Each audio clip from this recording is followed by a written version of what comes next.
Olá, Paulo. Olá, Isabel. Olá. Bem-vindo e muito obrigada por aceitares este convite para a entrevista da Mind Matters Magazine. Uhum. O Paulo Borges é professor de filosofia, professor de meditação, segue a via do Buda desde 1983, tem uma vasta experiência na tradição Nyingma. Hoje em dia faz parte de um grupo de práticas da tradição Tergar de Mingyur Rinpoche e desde 2012 integraste os ensinamentos de Thich Nhat Hanh, um grande mestre da tradição Zen vietnamita, e que também foi a inspiração do Círculo Entre Ser, ao qual tu hoje em dia és presidente, e que é uma associação ética e filosófica inspirada pelos seus ensinamentos. Amanhã vai ser o lançamento de mais um dos teus livros, Meditação, A Liberdade a Liberdade Silenciosa, e que reflete esta questão de um retorno, de um reavivar das práticas de meditação e do mindfulness na cultura contemporânea. Tu, como instrutor desde 1999, que já fizeste uma série de cursos, workshops, palestras, etc., quais são as formações, quais são os cursos que tens apresentado e que está também ligado a este livro da meditação, Liberdade Silenciosa? Bem, em primeiro lugar, muito obrigado por este convite também. E, na verdade, tenho desenvolvido uma atividade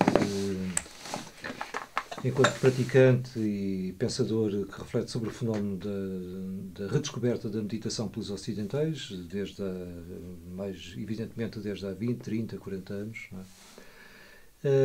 E o que tenho oferecido é, por um lado, cursos de introdução à meditação, baseados, obviamente, na tradição budista, mas apresentados de uma forma universal e acessível a todos. Não é? Tenho também tido a oportunidade de ensinar técnicas meditativas em instituições como a Escola Superior de Enfermagem, tenho feito cursos, palestras, workshops também na Faculdade de Medicina, tenho tido também algumas experiências de ir a empresas, a escolas e mesmo a estabelecimentos prisionais, nomeadamente Pinheiro da Cruz. Não é?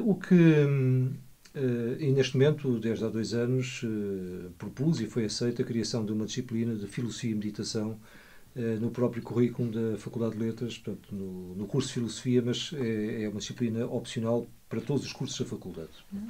E tenho umas dezenas de alunos e, portanto, o que nós fazemos é, por um lado, conhecer a filosofia da meditação que está presente nas várias tradições espirituais da humanidade, conhecer o fenómeno e refletir criticamente sobre o fenómeno contemporâneo da mindfulness e depois praticar também meditação. Portanto, as aulas têm todas uma componente teórica e uma componente prática em que, em conjunto, praticamos e depois debatemos sobre a experiência que vamos tendo. Neste momento, muito recentemente, eu, juntamente com outros amigos no Círculo do Entre Ser, lançámos um projeto que é uma formação em meditação, mas também em meditação não só contemplativa, mas também reflexiva. É um projeto a que chamamos O Coração da Vida, que é inspirado no título do meu primeiro livro, que é um guia de meditação, e que tem 3 níveis. O primeiro chamamos Consciência, o segundo Bondade, o terceiro Sabedoria. E que, no fundo, é uma proposta de uma alternativa às formações que, a nosso ver, nos parecem um pouco aceleradas e às vezes dispendiosas em meditação, em mindfulness, porque aqui o que nós propomos às pessoas é que façam um percurso de 1 ano. Com práticas diárias, no mínimo 30 minutos, mas depois, idealmente, vão passando para 45 minutos e, no terceiro nível, 1 hora, e com temas de meditação, com exercícios de meditação e com temas de reflexão mensais e também semanais. E o que nós procuramos com isto é relançar a meditação no contexto de um caminho espiritual integral, em que a meditação não esteja a ser reduzida a uma técnica, a um conjunto de técnicas de concentração da atenção, para gerir apenas o mal-estar, ou para aumentar o bem-estar, ou para maior rentabilidade escolar ou profissional, como, a meu ver, está um pouco hoje a acontecer em muitas motivações associadas à voga da mindfulness, mas o que propomos é reinserir a meditação num percurso, digamos, numa viagem espiritual profunda, em que, fora de qualquer contexto religioso, tradicional e específico, as pessoas, todavia, possam ter a oportunidade de praticarem exercícios meditativos, mas não divorciados de uma postura ética na vida e de uma busca de sabedoria. No sentido em que me parece que a meditação hoje está um pouco a esquecer a sua vocação original, não só no budismo, mas nas grandes tradições espirituais planetárias, que em última instância, a meditação é uma via para a compreensão do sentido profundo da realidade. É uma via para abrir a nossa consciência à natureza profunda da realidade e para assim levarmos uma vida plena. Penso que é muito redutor reduzir a meditação a um conjunto de técnicas, sejam para melhorar a saúde ou para aumentar a rentabilidade, quando tudo isso, tradicionalmente, são efeitos colaterais da prática meditativa profunda. Mas se nós conseguimos hoje apresentar num contexto laico, secular, universal, aquilo que, digamos, aquela estrutura orgânica em que a meditação esteve sempre inserida, em que ela não é só uma técnica de concentração, mas é também uma outra postura ética na vida, uma abertura do coração a todos os seres, em que ela é também o exercício de um deixar para trás, a tradição espiritual chama-se uma renúncia, deixar para trás uma vida superficial, fútil, banal, não é? E procurar orientar a nossa vida para alguma coisa de profundo. E, em última instância, a meditação, nesta nossa proposta, visa levar a consciência a compreender a realidade e a compreender fundamentalmente que não há separação entre a consciência e a realidade que percepciona, que não há absolutamente qualquer forma de dualidade. E penso que esta é talvez a vocação essencial da meditação e da contemplação, que tende a ser esquecida quando se instrumentaliza a meditação para isto ou para aquilo. Fundamentalmente é isso. Okay.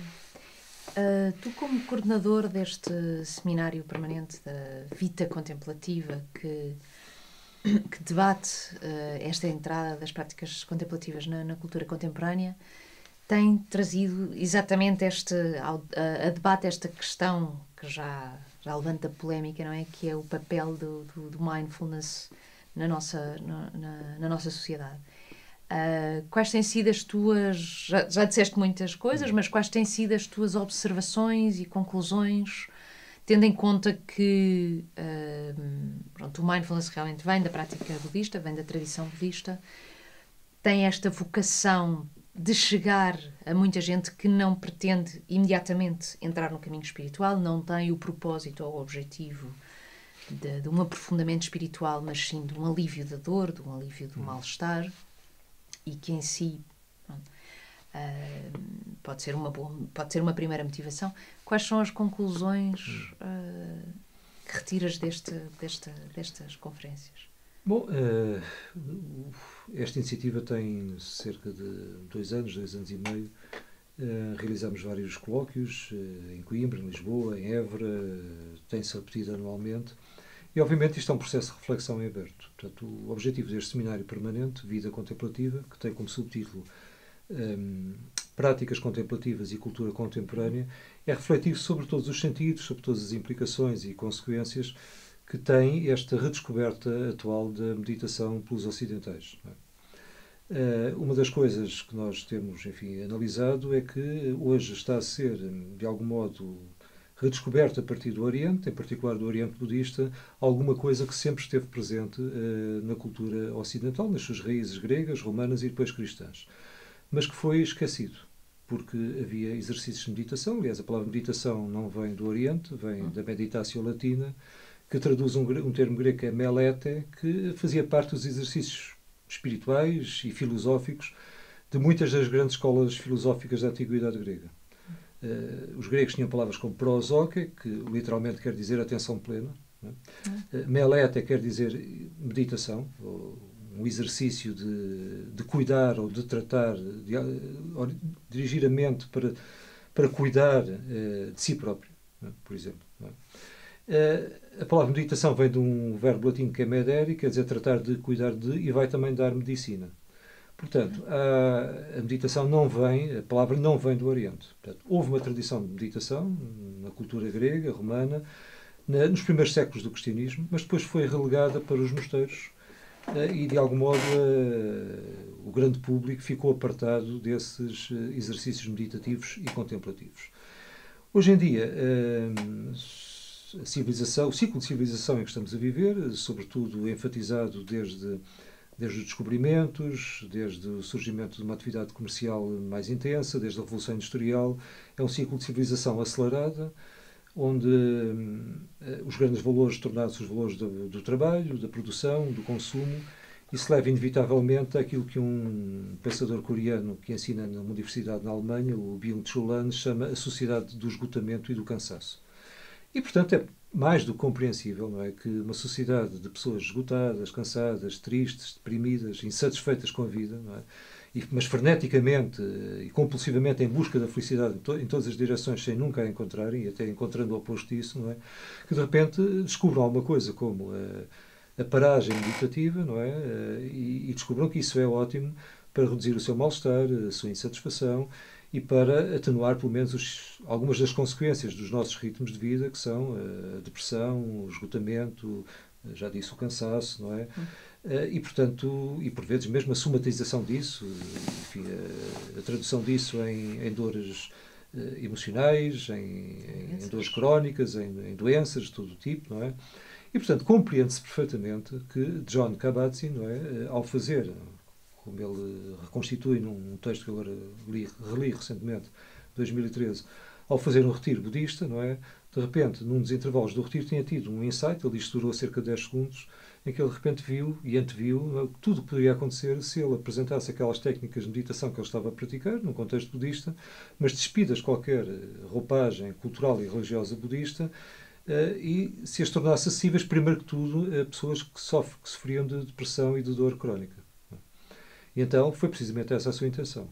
Propôs a um hospital, dizendo para os responsáveis do hospital que aquilo era budismo, mas despido de qualquer referência budista, não é? E as coisas começaram a ser implementadas e começou a saber os benefícios notáveis, não é?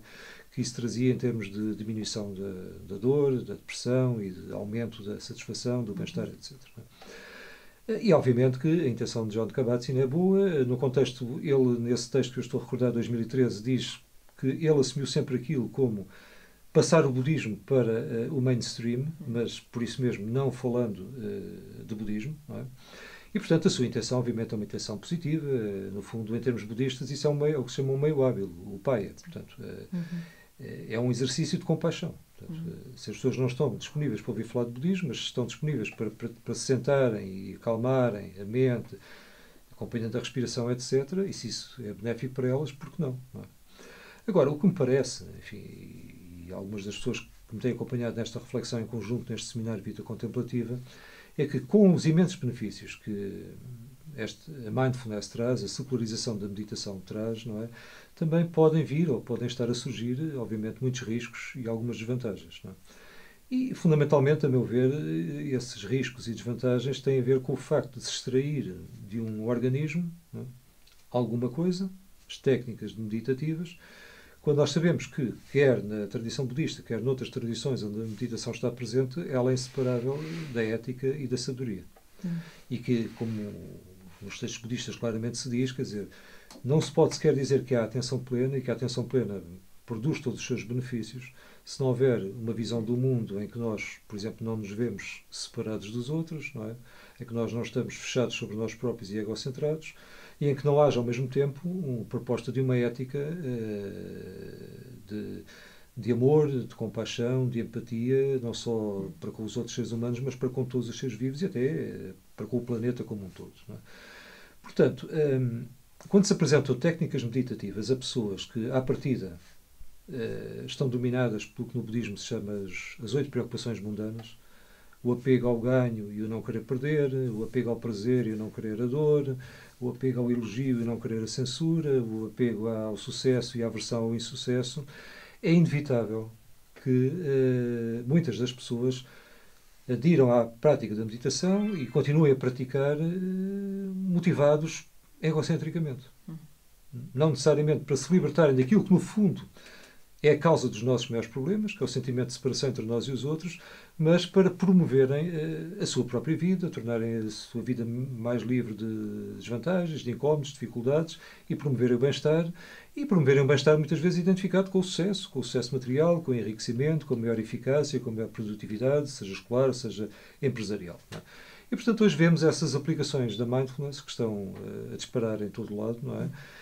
Em que as pessoas procuram umas técnicas meditativas que, no fundo, às vezes são uns meros paliativos, não é? De situações de mal-estar ou de crise emocional ou outra na sua vida. Procuram as técnicas meditativas como forma de reforçar a sua postura egocêntrica, quer em termos individuais, quer em termos de grupos, de empresas, não é? E isso, obviamente, não é a questão tanto, obviamente que isso é feito num contexto secular, portanto não temos aqui que pôr em causa dizer que isso não está de acordo com o budismo ou com outra tradição qualquer, mas o que me parece é que isso acaba por não funcionar em termos profundos. Porque os próprios benefícios que se procuram, enfim, sem pôr em causa um posicionamento egocêntrico na vida, sem abrir o coração aos outros, sem renunciar a uma vida mais superficial e mais fútil, sem descobrir que, no fundo, a felicidade e o prazer profundo são a felicidade e o prazer de ser e não tem nada a ver com o ter, nem com o sucesso ou o triunfo na carreira, não é? Quando não se vê as coisas desse modo, inevitavelmente as pessoas continuam a reproduzir os mesmos problemas que as vão levar a passarem por experiências de uma vida insatisfatória, frustrante, etc, etc.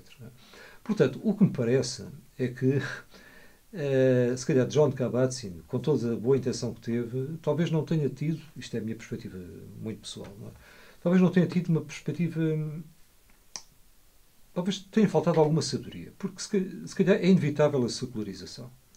Nós hoje vivemos em sociedades laicas, seculares, onde a presença da religião na cultura se esbate cada vez mais, apesar de haver muitos ressurgimentos. Embora, por outro lado, haja o despertar de um interesse profundo pela espiritualidade, não necessariamente vinculado a nenhuma religião tradicional. Não é? Mas, se essa secularização é inevitável, então secularize-se tudo. Não se secularizem apenas técnicas meditativas decontextualizadas.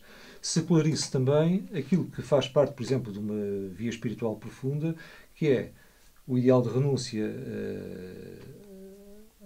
à banalidade da vida, à superficialidade da vida. Quer dizer, em vez de se falar, usar uma linguagem budista, renunciar ao samsara, ou em vez de usar uma linguagem cristã, renunciar ao mundo, use-se uma linguagem contemporânea, adequada a todos, e que pode ser precisamente renunciemos a uma vida fútil. E orientemos a nossa vida para a busca de algo essencial, de alguma coisa que traga um pleno sentido à vida. E depois pode-se também laicizar e usar uma outra linguagem para falar das 8 preocupações mundanas. E pode-se laicizar aquilo que se considera essencial na tradição budista, por exemplo, a aspiração a atingir o despertar pelo bem de todos os seres. Não temos de falar de Buda, nem de Bodhisattva, nem de Bodhicitta, mas podemos falar precisamente de que eu não sinto que a minha vida seja plenamente vivida e plenamente realizada se estiver apenas a colocar a minha vida para a satisfação dos meus interesses pessoais, ou dos interesses da minha família, ou do meu grupo, da minha religião, da minha empresa, do meu partido ou da minha nação. Mas que a vida tem muito mais sentido se eu aspirar a um pleno florescimento da minha consciência para o bem de todos os seres, para me pôr ao serviço daquilo que eu constato, independentemente de ser religioso ou não, que é uma lei fundamental e uma aspiração fundamental de todos os seres, que é serem felizes e não sofrerem. Isto é possível passar hoje num contexto laico, numa linguagem nova, que não tem que ser a linguagem de nenhuma religião tradicional. E a mesma coisa, sei lá, em relação àquilo que no budismo se designa como despertar, no hinduísmo a libertação, no cristianismo a salvação. Nós não temos que usar essa linguagem, mas podemos falar de uma vida plena, de uma vida com pleno sentido. E dizer que é para esse fim que nos vamos sentar e que vamos meditar, para pacificar a mente e para que a mente fique um pouco mais calma, mais clara, para descobrir o que é o seu grande potencial, que não há separação entre a mente e o mundo que percepciona. Para entrarmos num estado de não separação entre nós e a realidade, para abrir a consciência completamente para a natureza profunda das coisas. É isto que eu proponho, alguns dos meus amigos no Círculo de NTC propomos como um caminho alternativo que é, no fundo, este programa de formação, que eu, aliás, apresento também neste meu último livro, Meditação, a Liberdade Silenciosa, da Mindfulness ao Despertar da Consciência, que é o tal programa de formação com a duração de 1 ano. Esse é o guia de meditação. Portanto, 2015, este que saiu agora há pouco tempo, 2017, é uma reflexão sobre tudo isto que eu estou agora a falar, portanto, uma reflexão crítica sobre os rumos da meditação, que eu chamo encruzilhada da meditação neste momento. Portanto, entre uma meditação paliativa, dirigida para objetivos mundanos, e uma meditação que, com uma linguagem moderna, contemporânea, não religiosa, visa levar a consciência ao seu pleno florescimento, numa compreensão de que, na verdade, nenhum de nós está separado do inteiro universo e de todos os seres que o habitam. Isto, penso que é uma alternativa. É uma alternativa tanto à meditação tradicional, que está, enfim, fechada e, por vezes, cristalizada também nas tradições e nas instituições religiosas, não é? Que nem sempre evoluem ao ponto de acompanhar as novas necessidades da mentalidade contemporânea e hoje pós-moderna, mas também é uma alternativa a uma meditação em voga, em moda, mindfulness, ou o que alguns chamam de Mac Mindfulness, não é? Em que as pessoas pensam que, através de um workshop, de um retiro, mesmo de um programa de formação de 8 semanas e mais uns retiros e mais o acompanhamento durante 1 ano, de repente podem ter uma chave e uma solução para todos os problemas na vida. Portanto, o que nós propomos aqui é que a pessoa assuma um programa de formação de 1 ano, mas o objetivo nesse programa de formação de 1 ano é que a pessoa descubra que isto é um projeto para toda a vida e que assuma uma prática diária até ao final dos seus dias.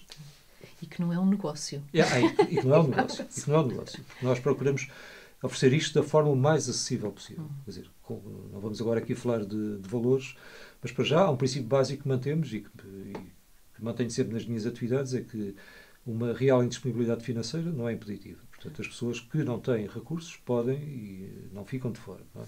E depois o que nós propomos é que isto seja, de facto, valores completamente acessíveis. Não é? Mas as pessoas, por exemplo, que têm essa formação, num futuro poderão eles ser também formadores? Porque há esta questão realmente que há uma necessidade muito grande na sociedade desta aprendizagem, não é? Da meditação ou do mindfulness com a vertente da sabedoria e da ética secularizada. Há essa necessidade. Está previsto que estas pessoas possam vir a ser também instrutores? Esta é uma questão em aberto. Eu, sinceramente, debato-me profundamente e o nosso grupo, que está a lançar esta formação, está a debater esta questão. Não é? Eu confesso que tenho muita resistência à ideia de formar formadores e de certificar pessoas. Porque aí confio mais nas tradições espirituais planetárias, onde as pessoas são certificadas não por terem feito um curso ou um programa de formação escolarizado, profissionalizado e terem sido avaliados positivamente no final desse programa, mas onde as pessoas são certificadas e reconhecidas como capazes de ensinarem e de formarem por quem está em condições para as reconhecer como tais, por pessoas que têm um nível de evolução espiritual que permite reconhecer quem está habilitado para ensinar. Não é? E também, em um contexto tradicional, os formadores são pessoas também, de algum modo, certificadas pela própria comunidade. Não são, digamos, só os mestres, mas também a comunidade dos praticantes que reconhece que alguém está em condições para ensinar. Não é? Eu tenho sérias dúvidas, quer dizer, mas isto não se aplica só a mindfulness. Tenho sérias dúvidas sobre a certificação de professores de yoga, ou professores de meditação, ou professores de filosofia. Porque acho que uma das causas da decadência das grandes novidades espirituais, ou pedagógicas, ou educativas, ou das grandes alternativas que surgem no mundo, é quando elas se institucionalizam e se escolarizam e se profissionalizam. Eu, assumidamente, sou professor de filosofia, mas não é isso que faz de mim um filósofo. Não é? Na antiguidade grega, latina e na Índia, consideram-se filósofos ou sábios, não aqueles que escrevem livros de filosofia, nem que dão aulas de filosofia e ganham dinheiro com isso, como é o meu caso, mas aqueles que têm uma vida sábia, não é? E que são reconhecidos como tais. Não é? Portanto, confio muito mais numa pessoa que dedicou muitos anos da sua vida à prática da meditação, ou mesmo que sejam poucos anos da sua vida, mas que reconhecidamente é uma pessoa sábia, é uma pessoa desinteressada, é uma pessoa que não procura protagonismo, não procura sucesso social, não procura ganhar dinheiro e até pode ter poucos conhecimentos técnicos, mas tem um amor genuíno na partilha daquilo que sabe com os outros, confio muito mais nisso do que uma pessoa que tenha feito não sei quantas formações, não sei quantas universidades nos Estados Unidos ou na Índia, ou seja onde for, não é? E que tenha todos os diplomas deste mundo. Portanto, as minhas reservas são muitas em relação a essa questão da certificação. Por isso nós estamos a debater esta questão. Não é? Se nós próprios vamos procurar que este curso seja certificado, se vamos habilitar-nos para sermos formadores, não sei.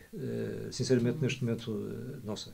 O que eu gostaria de expor neste momento são as minhas fortes reservas em relação a qualquer formação e a qualquer certificação.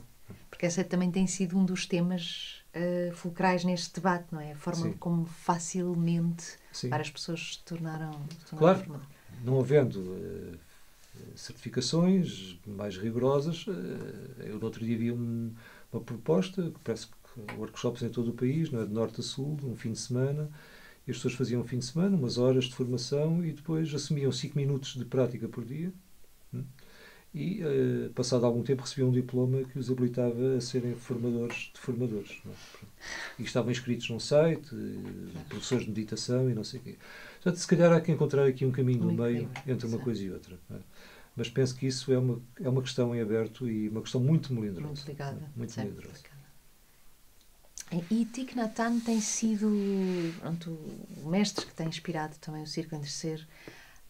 Ele tem sido um grande promotor do mindfulness e precisamente em ambientes laicos, como no encontro do G7 e da Google. Mas foi curioso porque quando ele recebeu o convite da Google disse: eu só vou aí se me derem um dia inteiro para estar com vocês e toda a gente poder mergulhar na prática. Queres falar um pouco como é que ele está a apresentar esta prática do mindfulness nestes ambientes?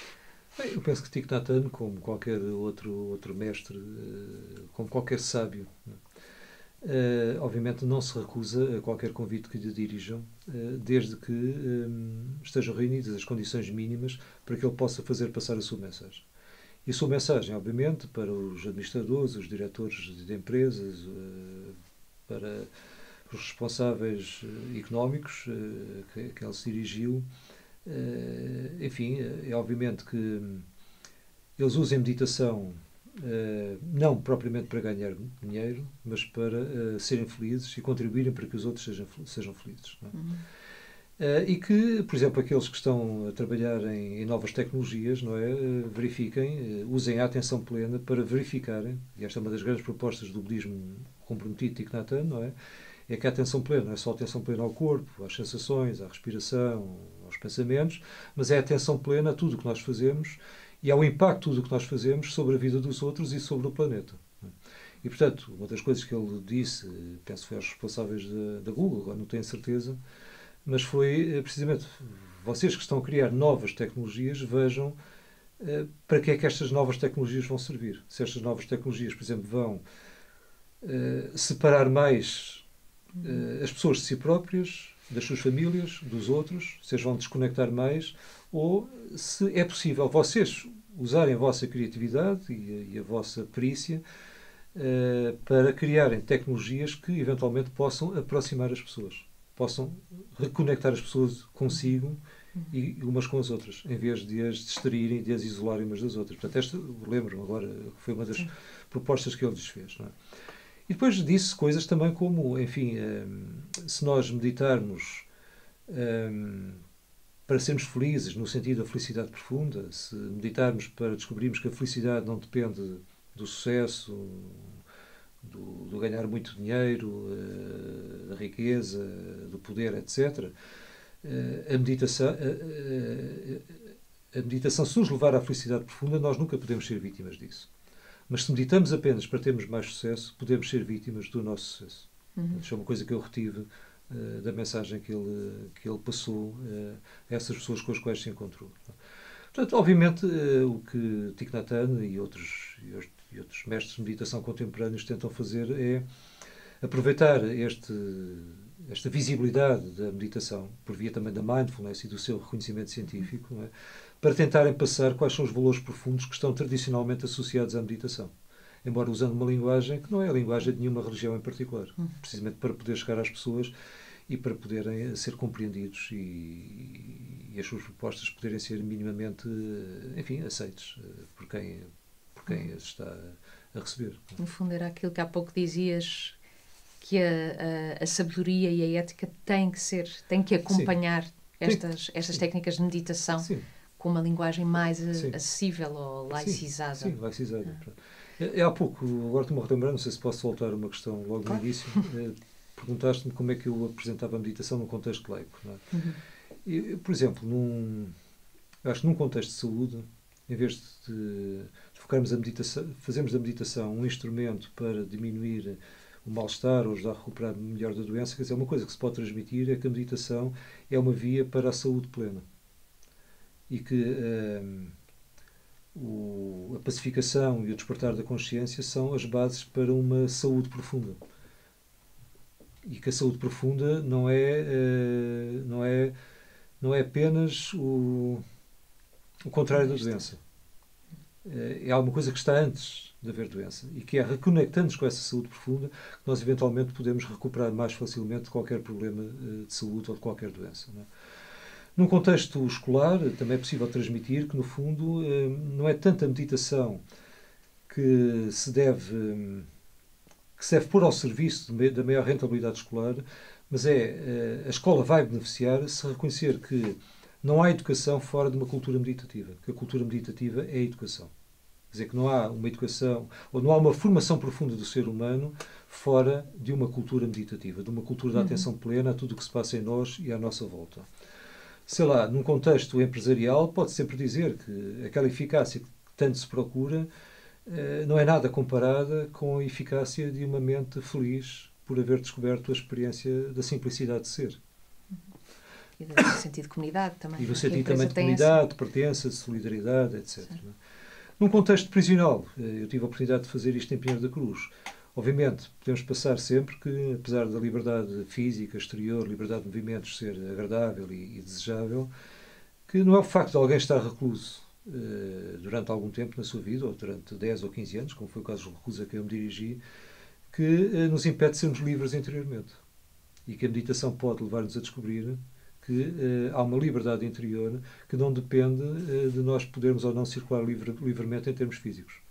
Portanto, há sempre uma possibilidade de adequar a mensagem da meditação ao contexto específico em que as pessoas se encontram. Mas alertando sempre, quer dizer, tentando, como dizer, não reduzir a meditação a uma tentativa de solucionar problemas específicos, mas mostrando que a questão é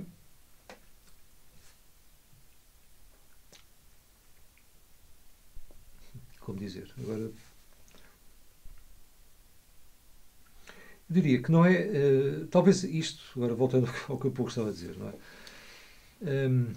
A estratégia começada com Jon Kabat-Zinn e com a Mindfulness é a estratégia de adaptar a meditação às instituições e às necessidades, em geral, das pessoas no mundo de hoje em dia. O que há talvez que fazer é o contrário. É orientar as pessoas, adaptar as pessoas à proposta da sabedoria meditativa. Em vez de ser a meditação a adequar-se às necessidades das empresas ou das escolas ou dos cuidados de saúde, ou seja, do que for, é puxar as empresas, as escolas, os cuidados de saúde para se interessarem por uma proposta de sabedoria profunda que traz consigo as soluções que eles procuram. Traz consigo as soluções para os problemas específicos de que essas instituições padecem. Não sei se estou a ser claro. Sim. E provavelmente respondes à minha última pergunta, que era qual é a visão que tu tens ou a aspiração que tu tens para o futuro do Mindfulness? Bom, obviamente que a minha grande aspiração para o futuro da Mindfulness ou da meditação, não é? É que ela possa reorientar, é que ela possa reintegrar a sua vocação tradicional, que é inseparável da ética e da sabedoria. Entendendo aqui sabedoria não como conhecimento meramente intelectual, mas como a própria palavra etimologicamente indica, uma capacidade de saborear plenamente a vida, de vivermos vidas plenas.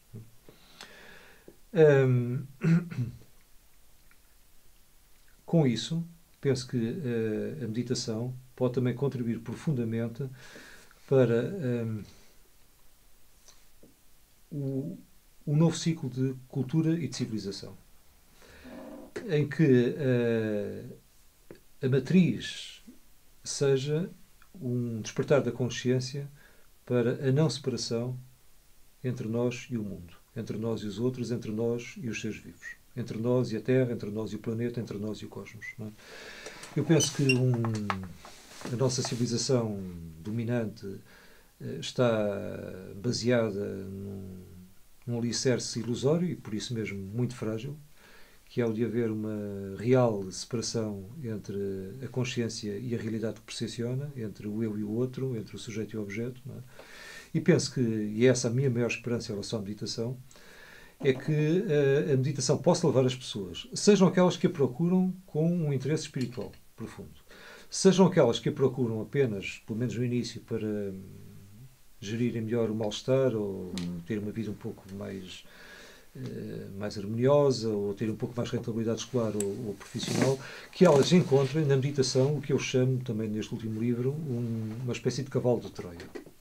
Que elas, ao puxarem o cavalo de Troia da meditação superficial para as suas vidas, possam vir a encontrar aquilo que elas não procuram e não imaginam sequer.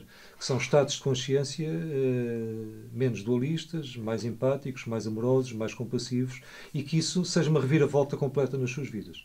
E que se esta experiência de descobrirmos através da meditação que, na verdade, não estamos separados do mundo, se esta experiência se alastrar, eu acredito que temos aqui a matriz de um novo ciclo de cultura e de um novo ciclo de civilização, onde gravíssimos problemas sociais, ambientais, económicos e políticos possam encontrar uma solução por via meditativa que não encontram, certamente, procurando as soluções ao mesmo nível em que os problemas sociais, económicos, ambientais e políticos se constituem. A minha grande esperança é que a meditação possa, efetivamente, relançar a aventura humana sobre a Terra e uma aventura humana mais solidária, mais empática, mais amorosa, mais compassiva, porque precisamente reconhece, como diz também Thich Nhat Hanh, num dos seus últimos livros, Carta de Amor à Terra, que a Terra é a nossa grande mãe. E que ninguém pode ser feliz e levar uma vida minimamente saudável agredindo constantemente a sua própria mãe. Acredito que a experiência meditativa, a experiência contemplativa, é uma experiência de regresso também à mãe, no sentido de regresso a esta fonte da vida, não é? esta matriz da vida, que é um espaço de consciência não dualista. Muito obrigada, Paulo, por ter estado aqui, pelas tuas sábias palavras, e que este encontro, que esta entrevista seja de benefício para todos os seres, que esta vida seja de benefício para todos os seres. Assim seja.